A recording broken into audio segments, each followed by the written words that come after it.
Bien. Salut Henri. Bonjour Emmanuel, vous allez bien? Je vais bien. Alors vous avez fait un exploit là, dernièrement. Vous avez publié une courbe. Oui, de Forbes Asia. Ouais, Forbes Asia, ouais.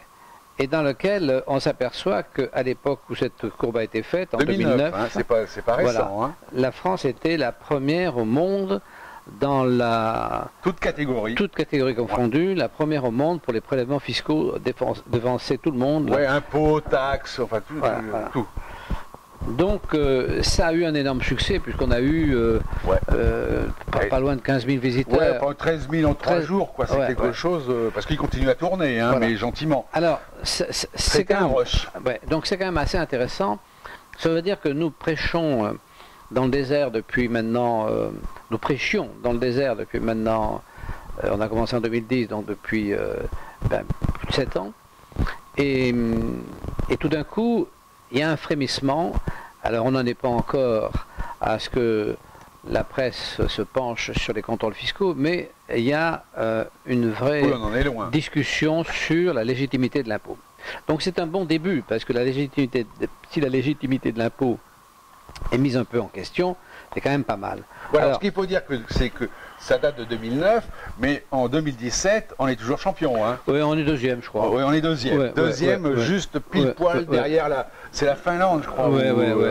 Un pays nordique. Oui. Donc, où ils sont obligés de... Alors, on a eu dans le Figaro Magazine de ce week-end, vous voyez, voilà, je pense que vous devez le voir, vous l'avez... Ceux qui lisent le Figaro Magazine l'ont déjà vu, évidemment. Donc, on a quelque chose qui dit « Impôt ceux qui paient pour les autres ». Alors ça, c'est aussi très intéressant. Et à l'intérieur du Figaro Magazine, on a un monsieur qui fait 2 pages, qui a 2 pages pour lui, qui s'appelle Philippe Nemo. Alors, on montre ça aussi. Alors, Philippe Nemo, c'est formidable parce que c'est quelqu'un de très très bien.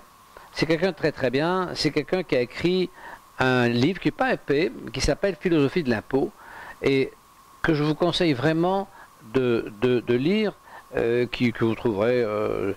moi j'ai acheté sur Amazon, je suppose qu'on peut l'avoir partout. Ici, quelque chose de très important. Je vais vous lire juste un petit mot, vous allez voir que c'est assez intéressant. Il cite un auteur et qui dit ceci: des États modernes dont l'infrastructure est entièrement achevée réclament chaque année pas moins de la moitié de tous les résultats économiques de leur classe productive au profit du fisc sans que les personnes concernées aient recours à la réaction la plus plausible, la guerre civile antifiscale. C'est le résultat d'un dressage politique qui aurait fait pâlir de jalousie n'importe quel ministre des Finances de l'absolutisme. Cela ne peut s'expliquer que par des sentiments de culpabilité que notre culture morale tente d'insuffler à tous ceux qui ne sont pas pauvres. Ça résume assez bien la situation. Ça résume complètement. Voilà, hein. Ça résume complètement. Donc, je vous conseille de lire cet ouvrage qui est tout à fait intéressant. Et dans la foulée de cette pensée, Emmanuel a produit l'article de Jean Nouillac, pareil dans le... Sur le point. Ça a été publié sur Le Point. C'est un article tout à fait intéressant qui dit qu'effectivement nous sommes champions toute catégorie de tout ce qui est injuste avec le fisc. Alors, on peut quand même, quelque part, ça nous fait du bien de lire ça. Ça nous fait du bien. Oui. Ça nous fait du bien parce que si tout d'un coup l'impôt n'est plus cette... on ne peut pas imaginer, enfin moi j'imagine pas, quand on a commencé, qu'on était tous les deux seuls, quand on a commencé ce blog, il était inimaginable que le Figaro titre sur l'idée que... l'impôt est injuste. L'impôt est injuste, ouais. Alors ça c'est un premier progrès. Donc s'il y a une prise de conscience que l'impôt est injuste, ça veut dire que les conséquences devraient suivre, et à partir du moment où on prend conscience que l'impôt est injuste, je pense qu'on comprend que les souffrances du contrôle fiscal sont, parce que c'est un génocide économique là, le contrôle fiscal est un génocide économique. Donc à partir du moment où on prend conscience que l'impôt est injuste, ça veut dire que peut-être on va arriver au point où on va prendre la mesure de la souffrance des gens qui ont un contrôle fiscal. C'est pas pour demain, à mon avis, ça. Je sais Et pas, mais... et- Alors, parce qu'on voit bien que le Bercy contre-attaque. Il voit bien que l'impôt est de plus en plus contesté, que les redressements sont de plus en plus contestés. Et donc, ils nous sortent aujourd'hui un espèce de nuage de fumée complètement pour ce qu'on appelle le droit à l'erreur. Ben, c'est-à-dire que, Donc, oui, mais ça, je suis d'accord avec vous. Oui, je suis d'accord avec vous. Mais ce qu'il y a, fiscalement, on peut dire qu'il y a eu une espèce d'obscurantisme. Moi, je pense, si vous voulez, que n'importe quel homme raisonnable ne peut pas apporter de crédit, par exemple, aux prêches des imams totalitaires et obscurantistes qui veulent déposséder les gens de leur libre arbitre. Bon, il y a effectivement une apparence de puissance musulmane qui tient sans doute au fait que les gens se sentent un peu, comment dire, pas tellement intégrés dans la société, donc ils sont, mais je crois qu'il y en a très peu qui croient ce que leur racontent les imams. Alors, cette prise de conscience, si vous voulez, ces gens ne retrouveront leur liberté que le jour où ils comprendront que toutes ces paroles obscurantistes ne sont pas acceptables. Alors pour l'économie, c'est pareil. L'économie, si vous voulez, un type comme Piketty, c'est jamais qu'un imam qui raconte vraiment, quand il se met à déblatérer sur le capital, c'est d'une absurdité hors du commun.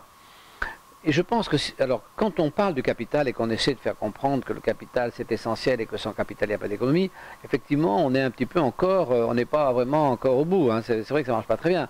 Quand on explique, par exemple, que, par exemple, la Bibliothèque nationale, la Bibliothèque François Mitterrand, il y a 15 millions d'ouvrages. Bon, on considère que c'est un capital culturel. Imaginons qu'on dise, il y a à peu près, pas tout à fait, il y a 13 millions et quelques d'habitants en Île-de-France. Imaginez que quelqu'un dise, bon, c'est complètement injuste, la culture n'est pas répandue comme il faut, c'est tout groupé à Paris. Donc, les 15 millions ou les 13 millions et demi d'habitants d'Île-de-France ont qu'à venir et chacun emportera un livre de la Bibliothèque nationale. Comme ça, la culture sera répandue. Bon. Ça pourrait venir à l'idée d'un malade. Bon. Oui, donc, oui. une fois que chaque habitant de la région parisienne a un ouvrage de la grande bibliothèque, en fait, il n'y a plus de culture, parce qu'il n'y a plus de capital. Donc, si vous voulez, ce qui fait la culture, c'est le capital qui est à la grande bibliothèque. Bon, c'est comme ça, mais c'est pareil pour l'économie. Donc, un type comme Piketty, c'est un fou furieux, un économiste qui attaque le capital, c'est un malade, parce qu'il n'a rien compris. Le capital, c'était ça. Alors, on arrive, si vous voulez, moi je pense qu'on va arriver à ça. Alors, ça va peut-être être un petit peu long, mais je pense qu'on va arriver à ça. Et donc, on arrivera automatiquement, inévitablement, puisqu'on arrive à ce que l'impôt commence à paraître anormal parce qu'il détruit les richesses, parce que c'est ça le message. Hein. Le message, ceux qui ne... Hein, le Figaro, le titre, c'est... Oui, voilà, nous sommes d'accord. ceux qui paient pour les autres. Ça veut dire que ceux qui paient pour les autres, ça veut dire que, quelque part, le capital s'en va. On prend du capital aux gens. Donc on arrivera, prochaine étape, on va arriver à prendre conscience de ce qu'est le capital, et ensuite à la nécessité de le protéger et à la nécessité d'éviter le génocide du capital, parce que ça se résume à ça, les contrôles fiscaux. Donc, oui, parce que notre combat, c'est quand même plutôt sur les contrôles fiscaux qui aboutissent à des abus fiscaux. C'est quand même notre combat, c'est ça surtout. Absolument. Hein, que l'impôt soit plus important. Ok, bon, à ce moment-là, les gens n'ont qu'à pas le payer. Mais ce que je veux dire, c'est les abus fiscaux. Si on en est là, c'est à cause des abus fiscaux. C'est pas simplement. Bien sûr. Voilà, mais je veux dire, ces abus fiscaux ont pu avoir lieu et ont lieu tous les jours parce qu'ils ont une légitimité populaire. C'est ce que j'ai lu. Bien sûr, ils ont une légitimité. Voilà. Ils ont, alors cette légitimité populaire, elle commence à ne plus avoir cours. Oui. C'est comme si vous voulez, c'est comme quand un pays est en guerre, il y a une légitimité de tuer. Bon, donc à ce moment-là, il y a plein de gens qui sont tués pour rien. Bon, et le jour où la guerre s'arrête, il n'y a plus de légitimité de tuer. Donc, si vous voulez, pour le fisc, c'est la même chose. Il y avait une légitimité de l'impôt à un niveau illimité.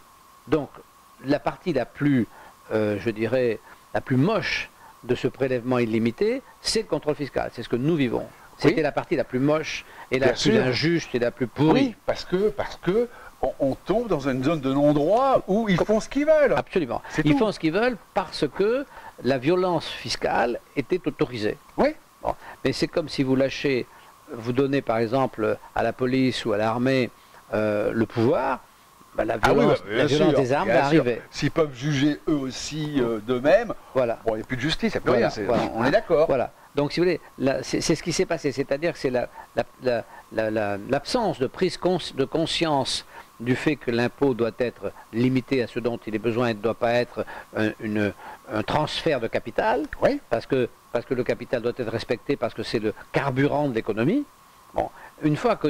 Et c'est ça qui est en train d'arriver doucement. Je pense que c'est ça l'innovation. Donc à partir de là, à partir du moment où on va commencer à penser que le capital doit être préservé, comme quand on pense à la fin d'une guerre que la vie doit être préservée, quand la vie doit être préservée, on met en place une justice qui préserve la vie.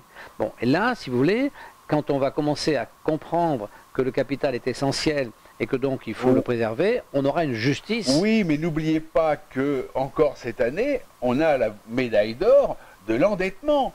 Je veux dire que nous sommes le pays au monde qui s'endette le plus sur les marchés financiers. Et donc ça, faudra bien payer. Donc je ne vois pas d'un seul coup le gouvernement qui dit tiens, on va baisser les impôts, on va arrêter d'emmerder, de faire des abus, parce qu'il faut rembourser. Ils n'arrêtent pas. Je pense qu'on ne remboursera pas. Oui, non, je pense qu'on ne remboursera pas. On va parler tout à l'heure de... Non, on ne remboursera pas. Mais donc, vous voyez, on va faire défaut. Mais c'est ça qui va permettre la prise de conscience du fait que quand on touche au capital et quand on détruit le capital exactement comme je l'ai tout à l'heure expliqué pour la grande bibliothèque, une fois qu'on a détruit le capital, on est obligé d'emprunter parce qu'on a besoin d'argent, et à bout d'un moment, on fait faillite. Bien sûr. Non mais ça, si vous voulez, que la génération dont nous faisons partie, qui a dépensé sans compter, soit obligée de payer la facture, bon, et la faire payer à d'autres, ça c'est une évidence. Hein. Donc, nous, on ne se place pas dans cette optique. Nous, on se place dans une optique sociétale de justice. Et on dénonce une injustice et une souffrance hors du commun. C'est ça qu'on dénonce depuis maintenant. Oui, absolument. Et je veux dire que dans cette dénonciation, on n'est pas en dehors du sujet. Au début, on nous a pris pour rien du tout d'abord, et puis pour sans doute des aimables fumistes, mais le temps nous donne raison. C'est-à-dire qu'aujourd'hui, effectivement, les questions que nous posons commencent à toute petite échelle à se poser. Absolument. Hein, et donc on peut supposer qu'elles se poseront, elles ne vont pas s'arrêter maintenant, non. Et donc elles arriveront exactement à l'endroit où nous sommes. Les questions que nous posons, elles se poseront. Et d'ailleurs, quand elles se poseront et que tout le monde se posera, personne ne se rappellera qu'on les a posées en premier. Oui, ça c'est... Donc ça, bon... Nul n'est prophète. Voilà, mais on s'en fout. Oui. Hein. L'essentiel, c'est que ça avance dans le bon sens. Alors, vous allez me dire, ceux qui nous regardent, qui en principe, parce que quand on les arrive chez nous, les gens ils ont déjà tout perdu. Ou sur le point de tout perdre. On sait bien comment ça se passe. Au début, ils pensent qu'ils vont s'en sortir. Ils mettent le peu d'argent qu'il leur reste chez des avocats, etc. Et puis, il n'y a que quand ils sont broyés qu'ils viennent ici. Donc, ceux à qui on dit aujourd'hui, qui nous regardent, vous inquiétez pas, ça ira mieux demain. Demain étant peut-être dans une décennie. Hein. Donc, effectivement, ceux-là, on ne leur apporte pas grand-chose quand on dit ça, ça c'est sûr. Mais on ne peut pas leur dire... partez à la guerre, d'abord ils sont déjà trop fatigués, pour faire la guerre déjà il faut avoir de l'argent et des moyens, donc c'est puis on se bat contre un lavage de cerveau qui est... On a toujours connu ce lavage de cerveau de Bercy. Ouais. La seule chose qu'on peut leur dire, c'est n'ayez plus honte. Voilà. La seule chose qu'on peut dire aux gens qui nous regardent, n'ayez plus honte. Voilà. Vous êtes soi-disant des fraudeurs. Voilà, n'ayez plus honte, vous n'êtes pas des fraudeurs, vous êtes des résistants. C'est pas la même chose. Vous résistez à une vague de dépossession, à un génocide économique, vous résistez. Donc vous n'êtes pas des fraudeurs, vous êtes des résistants. À partir du moment où déjà dans la tête cette chose change, on a un peu plus de force, on a un peu plus, ça devient différent. Voilà. C'est ça qu'on peut dire.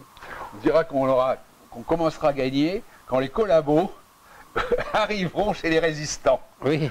Comme dans toutes les guerres. Quand ils vont retourner leur veste. Oui, quand ils vont retourner leur veste. Tous ceux qui encensent Bercy, qui encore là, leur poudre aux yeux sur le droit à l'erreur, mais c'est encensé partout. Personne ne voit rien. Mais ça c'est fou. Le droit à l'erreur, ça c'est sûr que ça va être un massacre. Ça va être un massacre. Parce que parce qu'évidemment, ce droit à l'erreur qui ne sera accordé à personne, qui existe déjà. Ce n'est pas un droit à l'erreur. Aujourd'hui, si vous voulez vous tromper dans votre déclaration, vous allez au service fiscal, vous dites je me suis trompé. En règle générale, on laisse rectifier votre erreur. Enfin, Ça dépend sur qui vous tombez, c'est Oh, toujours ben, pareil. si vous y allez, vous-même, 9 fois sur 10, ça se passe bien. Bon. Donc le problème de ce droit à l'erreur, c'est qu'effectivement, comme on l'a dit, hein, c'est que ceux qui vont ne pas être considérés comme ayant fait une erreur seront donc d'autant plus Bien fautifs. sûr. Bon, c'est là que c'est complètement... Oui, oui. Et alors, comme de toute une façon, escroquerie. le fisc arrive déjà à prouver quand vous n'avez pas fraudé, il arrive à prouver que vous avez fraudé. Bien sûr. Ah, on en a Oui. des exemples Bien précis. sûr, mais bien sûr. Bon, bah alors, il prouvera que vous a avez- le tribunal administratif. Oui, il prouvera que vous n'avez pas fait d'erreur, enfin, que vous Voilà, avez fait une il erreur. prouvera que vous avez fait une erreur. Non, Bien mais sûr. ça c'est clair. Non, mais ça c'est une, C'est de la poudre. c'est la, c'est, si vous voulez, c'est des soubresauts. Ce sont les derniers soubresauts de l'agonie de ces gens qui vivent sur l'impôt, qui vivent sur la bête, qui va mourir. Et il y a Donc, un sondage, là, c'est 80%, 83% des gens croient Bercy pour le droit à l'erreur. Ouais. 83%, ils vont tous, mais ils vont comprendre. Oui, mais 83%, ça fait qu'il en reste quand même... Oui, il reste 17%. 17%, ouais, Pas qui mal, n'y croit 17%. pas. 17%, c'est le taux du Parti communiste, 17% c'est le taux Ouais, du... c'est même plus. Maintenant, il fait moins. Beaucoup plus, oui. Maintenant, il fait C'est moins. le Front National. Donc, Ouais, donc c'est 17, ça. bon, bah, donc 17%, pas mal, hein. c'est pas mal. Hein. Ouais. Donc 17% de gens qui ne croient pas quelque chose, c'est 17% de gens lucides, moi je trouve ça déjà pas mal. On verra s'ils nous pondent des statistiques dans quelques années sur ce fameux droit à l'erreur. Ouais. Ah oui, oui, non, mais c'est une pantalonnade. Bien. Bon, qu'est-ce que vous avez comme livre Alors, à nous présenter? J'ai vu que vous avez encore un Oui, livre mais sur bon, Rome. c'est toujours pareil. Moi, j'ai un livre très intéressant qui est le livre de Varoufakis. Alors, Varoufakis, on pourrait ne pas être C'est le favorable à ce Playboy garçon. grec. Ouais, qui est quelque part, il est pro-Mélenchon, si on veut, etc. Oui, oui. Bon. Donc, ça pourrait ne pas être notre tasse de thé et on aurait pu ne pas lire ce livre. Et en fait, donc, ça s'appelle, c'est chez Les Liens qui libèrent, ça s'appelle Conversation entre adultes. Voilà, je vous le montre ce livre, Conversation entre adultes. C'est un pavé, hein. Oui, mais ça se lit très très agréablement parce que, si vous voulez, c'est extraordinaire. Parce que cet homme raconte avec beaucoup de qualité littéraire, raconte tout son combat pour essayer de sortir la Grèce de la situation dans laquelle elle était, dans laquelle elle est toujours puisqu'il a perdu.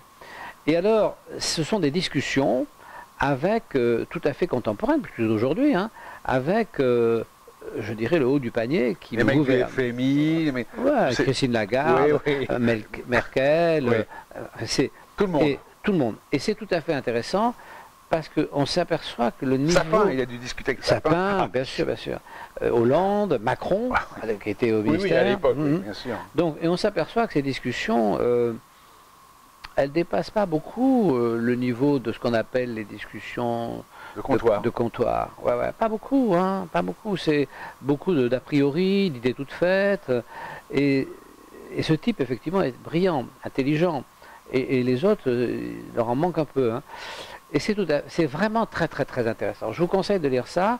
Alors après, on peut ne pas être complètement d'accord avec lui, encore que il est pour la baisse des impôts, encore que il y a des endroits où il est, et après il est pour aider les plus malheureux, tout ça n'est pas complètement négatif. Oui, hein. mais il prend l'argent où encore, lui? Alors c'est pareil, C'est comme Mélenchon. alors c'est pareil, il lui manque le respect du capital. Voilà. Moi je pense que le problème il est là. Oui.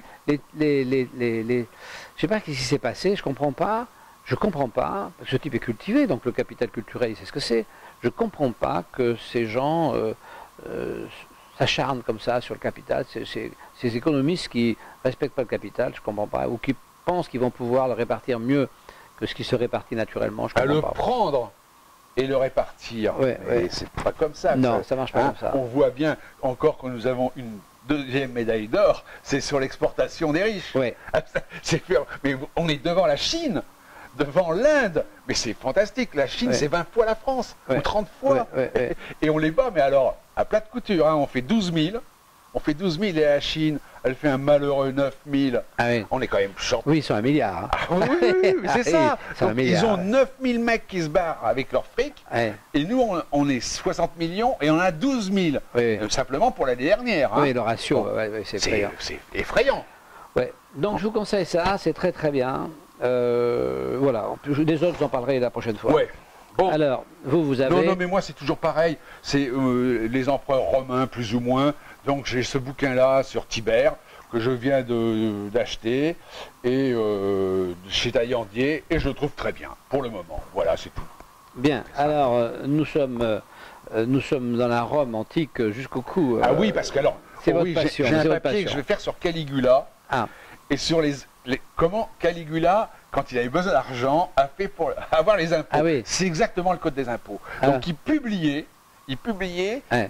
il raquettait tout le monde, hein. Bon. Ah oui. Et il publiait qui allait être touché, mais personne ne savait.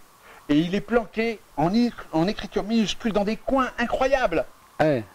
Ah ouais. Donc, et voilà, c'est le code des impôts, vous savez Ouais. pas. Et Oui, c'était des grands malades, mais pas beaucoup plus que les nôtres, quoi. Ah non, non, non, justement, c'est Oui. tout à fait pareil. Par contre, il s'est fait assassiner.